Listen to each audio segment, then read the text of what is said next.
할렐루야. 오늘도 주 앞에 온 여러분을 주 이름으로 환영하고 11월 한 달도 주의 은혜 가운데 큰 능력과 은혜를 경험하는 우리 모두가 되기를 주의 이름으로 축원합니다. 오늘 갈라디아서 2장 20절의 한 절의 말씀을 잠깐 읽었어요. 그러면서 우리는 십자가의 은혜를 함께 잠깐 또 묵상하고자 합니다. 십자가는 기독교의 상징이자 핵심이죠. 하나님께서 우리에게 베푸신 모든 은혜의 절정이 예수의 십자가입니다. 그리고 십자가의 의미를 바로 알고 깨닫는 사람을 그리스도인이라고 하고요. 그리스도인에 불구하고 십자가를 제대로 알지 못하는 사람은 그냥 겉모양만 교회 다니는 사람이지 참 그리스도인이 되지 못한다, 그렇게 이야기할 수 있어요.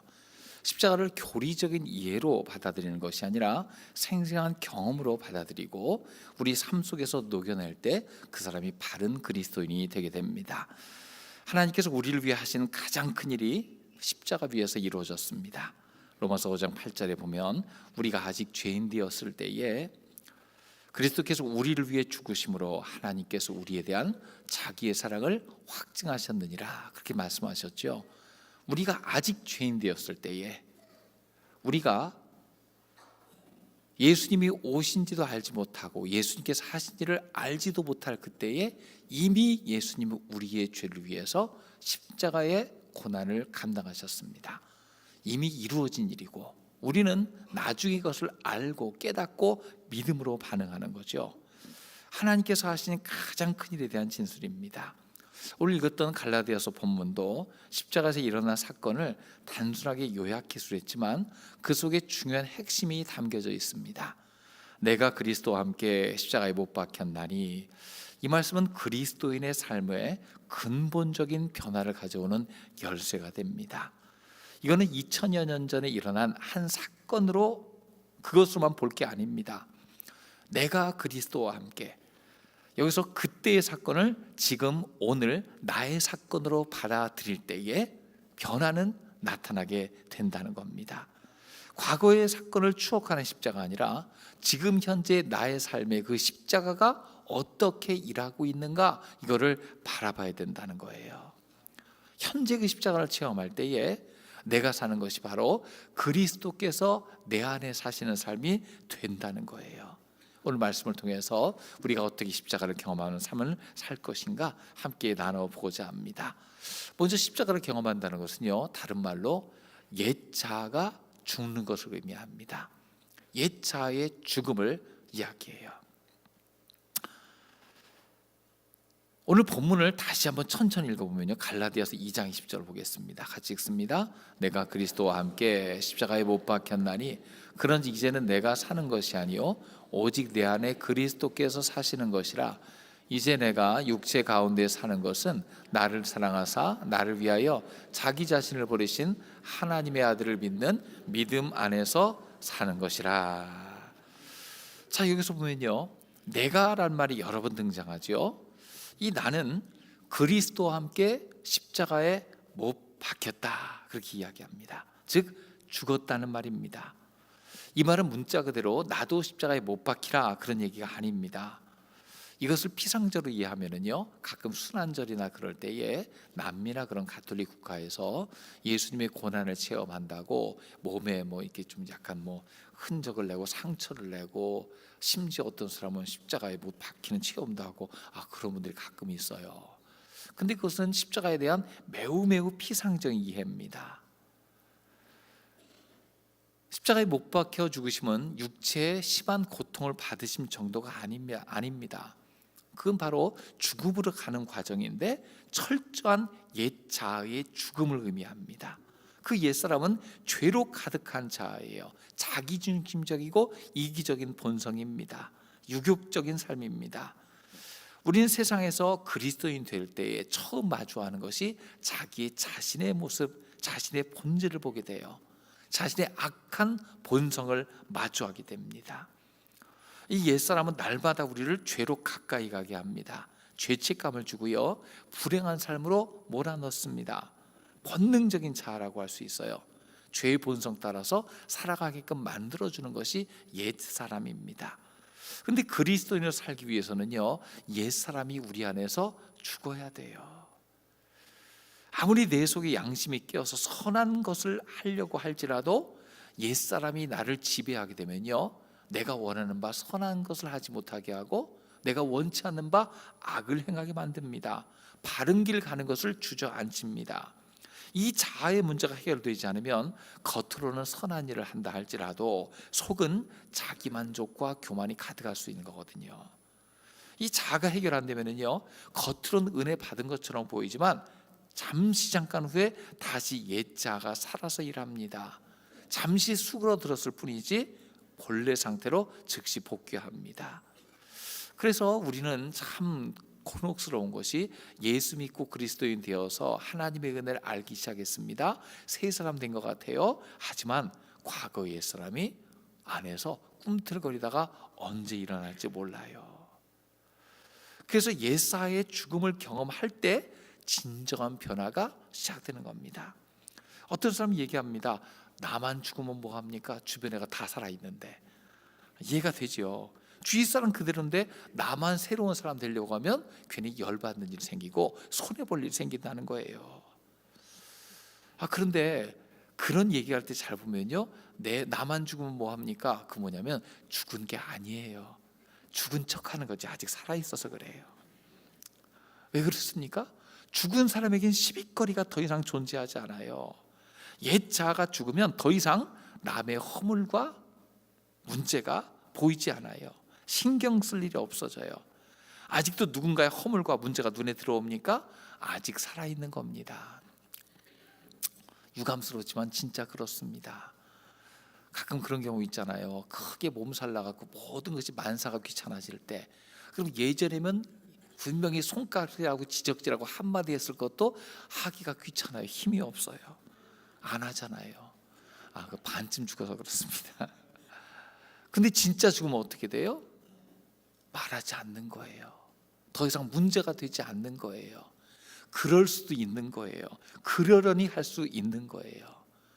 우리가 주 안에서 옛사람이 죽게 되면 바로 이런 삶이 우리 가운데 장착되어야 될 줄로 믿습니다.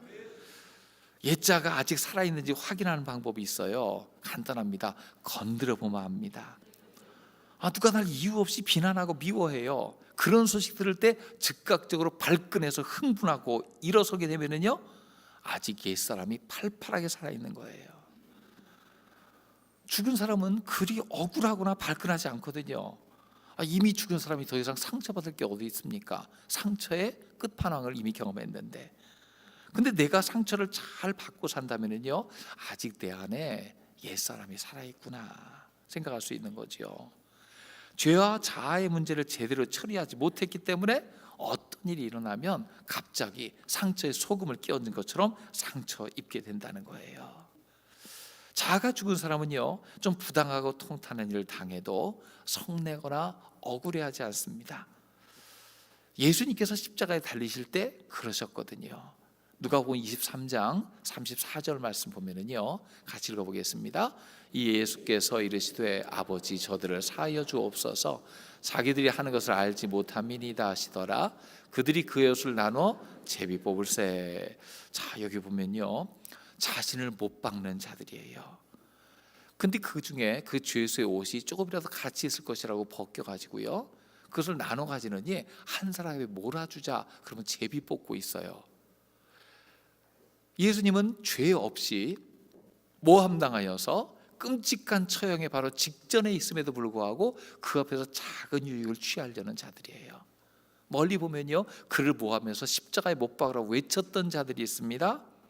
그런데 예수님 십자가에 달려서 저주하신 것이 아니라, 분노하신 것이 아니라, 원망을 내뱉은 것이 아니라 그들을 용서하여 주옵소서, 저들이 하는 것을 알지 못합니다. 묵묵히 순종하셨거든요. 전 그래서 생각합니다. 예수님은 죽기 전에 이미 죽으셨어요. 이미 옛사람은 이미 다 죽은 상태에서 죽으러 가셨어요. 기독교는 억울해하는 종교가 아닙니다. 지금 세상이 교회를 몰라준다고, 우리의 섬김을 몰라준다고 억울하고 가슴치고 그럴 것이 아닙니다. 우리는 이 시대를 바라보면서 묵묵히 가슴치면서 이 시대의 죄를 떠안고 주님 용서해 주옵소서 기도해야 되는 것이 바로 그리스도인의 참모습인 줄로 믿습니다. 10월 27일 대회 때 여러 가지 이제 일이 있었죠. 그런데 참 제가 아쉬웠던 것은 뭐냐면 그 대회의 주요 내용이 뭐냐면 누가 잘못돼 정부는 뭐 각성해라, 그 내용보다 먼저 더 철저히 이루어져야 될 것이 바로 이런 부분이 아니었나. 그리스도인이 더 빛과 소금 되지 못해서 이 나라가 이렇게 되었습니다. 회개하는 것이 한 90%가 돼야 된다. 우리가 십자가는 모습, 지는 모습, 주변 사람들이 아무리 잘못해도 그것 때문에 가슴 치는 것은 그리스도인이다, 이 모습을 보여주는 것이 선행되어 있어야 되는데 그런 모습이 더 강조되지 않은 것 같아요. 좀 아쉬워요. 우리 옛 자아와 혈기가 살면 늘 싸움이 일어나고 갈등이 일어납니다. 하지만 그것이 죽게 되면 어떻게 됩니까? 그 안에 나는 죽고 예수님만 보이게 되는 거죠. 여러분, 자아의 죽음 늘 경험하며 사시기를 주의 이름으로 축원합니다. 그러면 한 번 죽는 것으로 끝납니까? 성경은 날마다 죽는 삶을 우리에게 요구해요. 앞서 십자가는 나의 옛사람이 죽는 경험이라고 얘기했잖아요. 그러면 한 번 죽어주지 이걸로 끝납니까? 아닙니다. 옛 자아의 죽음은 일회적 사건이 아니라 반복되는 경험이 돼야 됩니다. 한번 눈 딱 감고 성질 죽이고 끝날 일이 아닙니다. 삶 속에서 매일 진행되도록 우리에게 요청합니다. 고린도전서 15장 31절 보면 바울은 그렇게 얘기하고 있어요. 같이 읽어보겠습니다. 형제들아, 내가 그리스도 예수 우리 주 안에서 가진 바 너희에 대한 나의 자랑을 두고 단언하노니 나는 날마다 죽노라.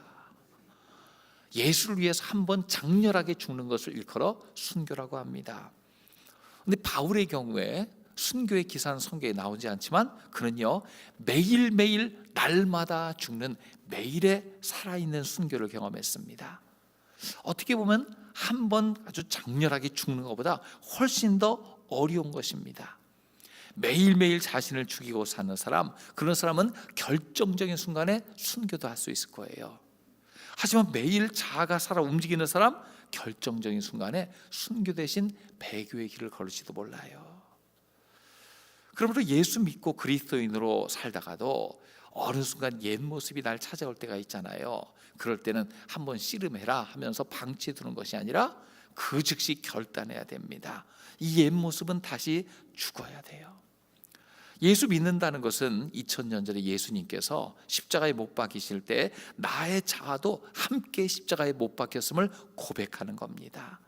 그리고 순간순간 내 안에서 혈기가 나오고 분노가 나올 때마다 자신을 향해 선포해야 됩니다.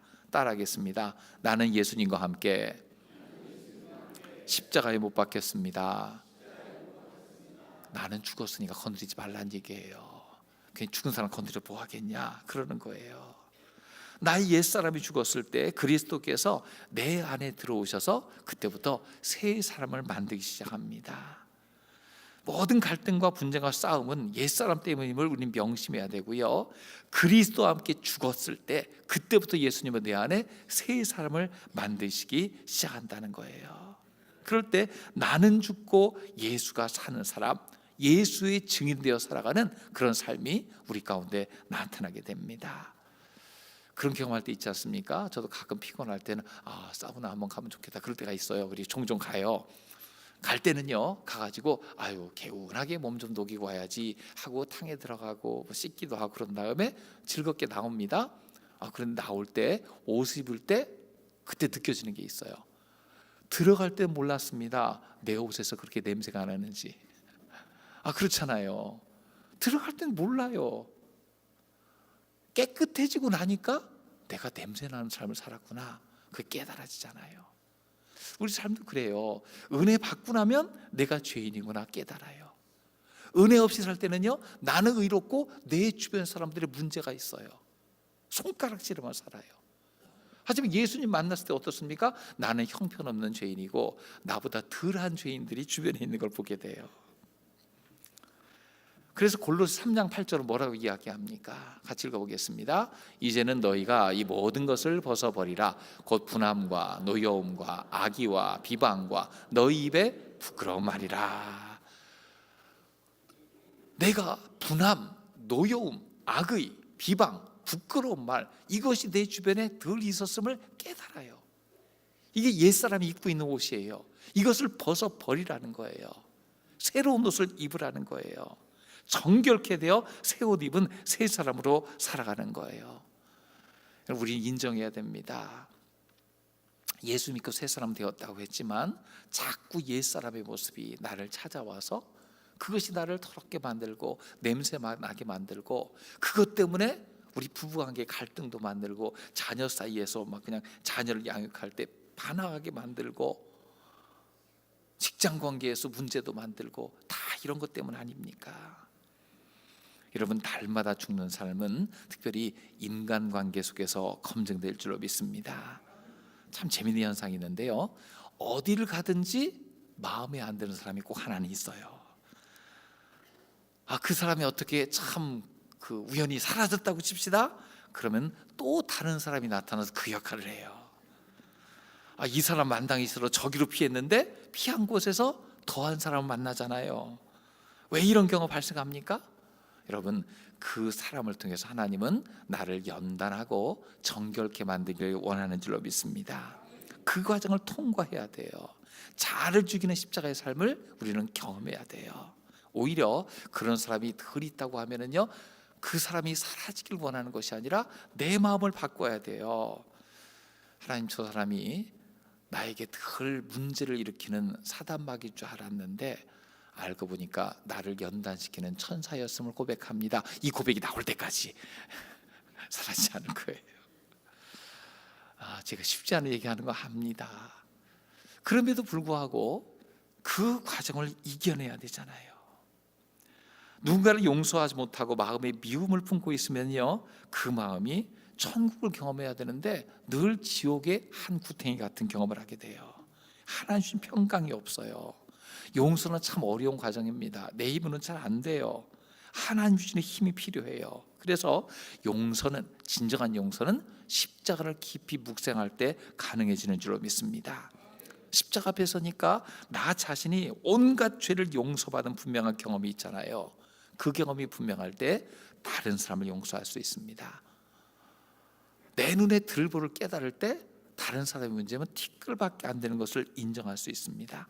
그래서 누군가를 용서 못하는 것은 그 사람이 저지른 일의 문제가 아니라 나의 마음의 문제일 수가 있어요. 그 문제를 자각하면은요, 속히 풀어내시길 주의 이름으로 축원합니다. 사람과의 관계가 막히면 하나님과의 관계도 형통해지지 못해요. 기도 생활도 충만해지지 않습니다. 예배 시간도 은혜가 임하지 않고 중간에 막힐 때가 있잖아요. 그리스도 안에서 뇌질 용서받을 뿐만 아니라 날마다 죽어서 사람과의 관계 속에도 평안을 회복하는 저 여러분 되시기를 주의 이름으로 축원합니다. 그래서 그리스도인은요, 늘 이런 체험을 통해서 십자가를 붙들고 사는 사람인 줄로 믿습니다. 자신의 죄인됨을 깨닫고 십자가 앞에서 자신의 죄를 고백한 사람, 그리스도인 첫 발걸음을 내디딘 거죠. 매일매일 죄 가운데 살던 옛사람과 싸우며 매일 나는 날마다 죽노라, 이걸 체험하는 사람, 그리스도인의 성숙 과정에 돌입한 겁니다. 이런 사람이 최후 승리 얻기까지 십자가를 붙들고 살 때에 우리의 삶에 승리가 주어질 줄로 믿습니다. 우리는 나 자신을 과대 포장하며 살 때가 많아요. 한마디로 나 잘난 맛에 사는 사람이 종종 있습니다. 나는 괜찮은데 늘 내 주변이 문제야. 화살을 주위로 돌려요. 저 사람 때문이야, 이 문제 때문이야, 그러면서 남편과 아내가 서로의 책임을 묻고 주위 사람들에게 그 원인을 돌리고 그럴 때가 있어요. 그 사람은 결코 문제 해결받기가 어려울 겁니다. 제일 먼저 중요한 것은요, 나 자신에게서 찾아야 되거든요. 십자가를 바로 보면 상황이 달라집니다. 아무 죄 없으신 예수님께서 대신 죽으셔야 할 만큼 우리 죄가 크구나, 나의 죄 때문이구나, 이걸 깨닫게 되죠. 이 사실이 바로 보여야 됩니다. 지나간 모든 죄가 다 떠오를 때에 자신은 한없이 비참해짐과 동시에 조금만 더 묵상하면요, 그 어마어마한 죄를 용서해 주신 하나님의 은혜는 무한히 큰 줄로 믿습니다. 교회 오래 다니면 문제가 무엇입니까? 나도 모르게 교만해져요. 내가 괜찮은 사람이 된 것 같아요. 여기까지는 좋은데 그 즉시로 비교해봐서 다른 사람이 문제 있다고 생각하고 정죄하고 그럽니다. 당신 때문이야 이런 사람 보면 아직은 덜 됐구나 이렇게 생각하면 돼요. 그때 다시 십자가를 붙들어야 됩니다. 내가 용서받은 죄인임을 자각해야 됩니다. 에베소 2장 14절 말씀 보겠습니다. 같이 읽습니다. 그는 우리의 화평이신지라 둘로 하나를 만드사 원수된 것 곧 중간에 막힌 담을 자기 육체로 허시고 예수님께서 모든 사람의 죄와 허물을 위해 십자가 지고 죽으신 줄로 믿습니다. 그것을 헐어주셨다는 거예요. 2장 13절도 한번 볼까요? 같이 읽습니다. 이제는 전에 멀리 있던 너희가 그리스도 예수 안에서 그리스도의 피로 가까워졌느니라. 예수 안에서 관계 회복의 은혜가 더해지는 줄로 믿습니다. 우리는 절대 교만해질 수 없는 존재예요. 왜냐하면 십자가의 은혜를, 십자가의 사랑을 경험했기 때문이죠. 오늘날 세상은 참 이런 문제가 참 많습니다. 하나님과의 관계가 해결 안 된 사람, 사람의 관계 속에 늘 갈등이 있는 사람. 근데 또 하나 문제가 되는 건요, 나 자신을 받아들이지 못해서 늘 어려운 사람들도 존재해요. 자신과의 관계에 실패한 사람, 그러니 질병을 얻는 사람, 그런 사람이 참 많습니다. 어떤 분석하기를 그렇게 분석을 했어요.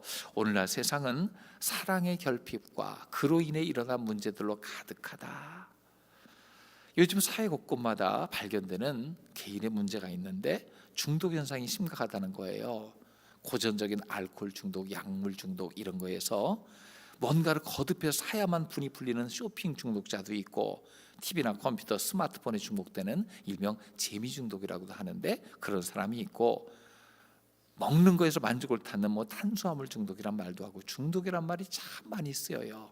이거 무엇입니까? 거기서 탈출구를 찾고자 한다는 거예요. 그 재미있고 나를 만족시키고 뭔가 자극을 준다는 거예요. 근데 문제는 무엇입니까? 그때만 잠깐 자극이 올 뿐이지 이어지질 않아요. 또 다른 자극을 찾거나 더 센 자극을 찾습니다. 이걸 중독이라고 그래요. 그 깊은 원인은 무엇이 있습니까? 욕구 불만이 있고 사랑의 결핍이 있다는 거예요. 진정한 사랑을 경험하지 못해서 생기는 문제라는 거예요. 우울증이 참 증가합니다. 그것도 어떤 분은 원인을 이 사랑의 결핍에서 찾는 걸 봤어요. 진정한 사랑을 경험하지 못하기 때문에 결국 사람을 기피하고 내면에서 진정한 자신을 이해하지도 못한 채 그 결핍 속에서 헤매는 현상이다. 누가 그렇게 얘기를 했어요. 그러면 이런 결핍의 문제 무엇으로 배울 수 있습니까? 그나마 세상에서 가장 차원 높은 사랑을 베푸는 분이 부모님인데, 제가 아버지 학교를 좀 대전에서 오랫동안 진행하고 했었는데 하다 보면은요, 부모에게, 특별히 아버지에게 받은 상처가 어마어마하게 큰 사람이 참 많아요. 부모에게 상처 없는 가정이 별로 없어요. 지나친 기대, 빈당한 사랑, 편애 때문에 받은 상처입니다. 결국은 인정할 수밖에 없습니다. 세상은 사랑의 결핍, 어긋난 사랑에 대한 실망, 진짜 사랑에 대한 기대, 이걸로 가득 차 있다. 그렇게 생각할 수밖에 없어요.